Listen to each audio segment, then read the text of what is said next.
Olá, tudo bem? Esse é um canal falando sobre direito. É um canal simples em que eu falo sobre questões jurídicas para pessoas comuns, né? Mas, quer dizer, nós advogados somos pessoas comuns, mas acontece que às vezes a gente entra demais no juridiquês e aí as pessoas que não são da área jurídica não nos entendem. Então, o que que acontece? Hoje eu vou falar de conflito de competência, né? O que que é o conflito de competência? É quando um juízo diz que é incompetente, aí manda para outro juízo, quer dizer, outra vara, e essa vara também diz que é incompetente. Ou então, ocorre o oposto, duas varas acham que são competentes para o mesmo processo, né? Então, você tem que suscitar o conflito de competência negativo ou positivo. Na minha vida jurídica, e a minha OAB é da virada do século, né, uma OAB bastante antiga, eu só tinha visto essa questão de conflito de competência nos livros. Eu nunca havia me deparado com isso.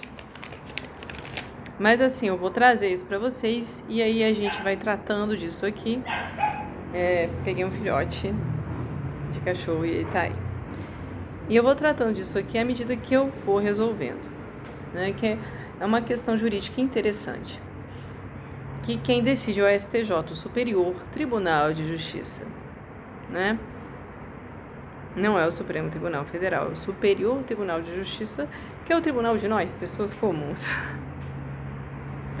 Basicamente, isso é a Corte Superior Infraconstitucional, que não trata de questões constitucionais, trata de lei, as outras leis, né? Então, o que aconteceu? Um cliente meu, ele estava com problema de emissão de diploma, né? Isso é muito comum. Às vezes as faculdades, elas não têm um credenciamento certinho junto ao MEC. Então você tem que entrar na justiça para ter o seu diploma emitido, né? Não é porque você pagou as mensalidades e foi aprovado em todas as avaliações que você vai receber o seu diploma. A faculdade, ela tem que ser reconhecida pelo MEC. Ela tem que estar credenciada pelo Ministério da Educação. E às vezes acontece da faculdade, por um motivo ou outro, perder o credenciamento. Má administração, não pagou alguma taxa, perdeu onde funcionava, o espaço onde funcionava, não sei, né? Acontece, né? Ou às vezes a faculdade começa a funcionar e nunca teve credenciamento e vai emitindo certificados, né? E a pessoa, esse meu cliente, se formou. E a faculdade deu um certificado, mas não deu o diploma. Isso é um problema sério, porque em muitos concursos públicos e muitos empregos, eles exigem o diploma, que é aquela coisinha lá do MEC, né, do Ministério da Educação. Então, a gente entrou com uma ação de obrigação de fazer, aqui no Tribunal de Justiça do Distrito Federal e Territórios. Como o rapaz não estava muito bem de dinheiro na ocasião, a gente entrou no juizado. Aí o juizado daqui de Brasília falou assim: nós não somos competentes, porque a UNB é interessada. Sendo que a UNB não era parte do processo. Mas o que acontece? A UNB, ela que emite o diploma. A faculdade entrega. Por quê? Porque a UNB é uma universidade. As universidades, elas podem emitir os diplomas. Eu não me recordo se esse é o termo certo, porque eu não sou da área acadêmica, né? Eu não sou da academia, né? Então, a UNB, ela emite o diploma. As faculdades, elas emitem certificados, que aí eles são enviados para a UNB e a UNB, de acordo com os credenciamentos do MEC, emite o diploma. Eu me lembro claramente quando eu me formei, virada do século. O CEUB, onde eu me formei, não era Uniceub ainda, não era universidade. Eu me formei pela Faculdade de Direito CEUB. Então, o CEUB, credenciado direitinho, chegou e esperou até o UNB emitir o nosso diploma. Isso deu um probleminha pro pessoal que queria fazer a OAB, né? Porque a UNB, ela demorou um pouquinho, né? Mas aí teve um pessoal que conseguiu com um certificado só fazer a prova da OAB. Aí eu demorei uns meses, mas consegui o meu diplominha bonitinho, né? Depois de fazer as provas finais, consegui, porque o CEUB estava numa condição perfeita. Agora, o CEUB é uma universidade, então o CEUB pode chegar e pode emitir ele mesmo, como universidade, os diplomas, sem passar pela UNB, né?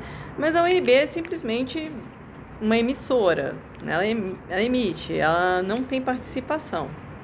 Ela vê se o MEC lá está credenciado direitinho, tá aqui. Então, o que acontece? Nem toda faculdade está com as coisas certinhas. Então, o Tribunal de Justiça do Distrito Federal aqui disse não. Tem razão, não. O UNB é parte. Barulheira tá grande que a gente tá tendo obra aqui. Desculpa. Então, entra na Justiça Federal. Eu fui lá e entrei na Justiça Federal. O que a Justiça Federal falou? A UNB não é parte no processo, então nós não somos competentes. Então você tem dois juízos diferentes da Justiça Federal, uma vara federal, dizendo que não tem competência. Você tem um juizado especial civil do Tribunal de Justiça do Distrito Federal, que não é vinculado ao TRF1, Tribunal Regional Federal da Primeira Região. Então nenhum dos dois está se dizendo competente. Ambos estão se dizendo incompetentes. Então o que eu vou ter que fazer? Eu vou ter que recorrer ao STJ e suscitar o conflito de competência para que o STJ decida. Isso a gente faz digitalmente junto ao próprio STJ. Obviamente eu já entrei com embargo de declaração para tudo que é lado, né? E realmente recentemente, agora mesmo, depois que o meu cliente se formou, aí o Supremo Tribunal Federal havia decidido, uma matéria de repercussão geral, né, que realmente é a competência da Justiça Federal, né? Como a Justiça Federal aqui, pelo menos em Brasília, é conhecida por ser mais lenta, né, aí é o que Deus quiser. Mas de qualquer forma eu vou ter que suscitar este conflito de competência, o que é uma coisa bastante rara pra gente que é advogado fazer. Obviamente eu já recorri para tudo que é lado, né? Mas então resta a mim isso para o interesse do meu cliente, né? Então fica aqui uma abordagem sobre o conflito de competência negativo. Quando dois juízos diferentes, no caso o Juizado Especial Civil daqui de Brasília e a Vara Federal, ambos se disseram incompetentes para julgar do mesmo feito, né? Então é isso aí. Vejamos as cenas dos próximos capítulos. Acho que serão interessantes, juridicamente falando. Um abraço a todos. Se quiser, se inscreva. Eu estava sem tempo para fazer vídeos, né? Eu vou explicar por que eu estava sem tempo para fazer vídeos, né? Uma questão jurídica. E a proposta aqui é essa mesmo, é falar de direito de uma forma mais simplificada. Se vocês quiserem trocar ideia comigo, é só falar aqui na descrição. Muito obrigada e boa tarde.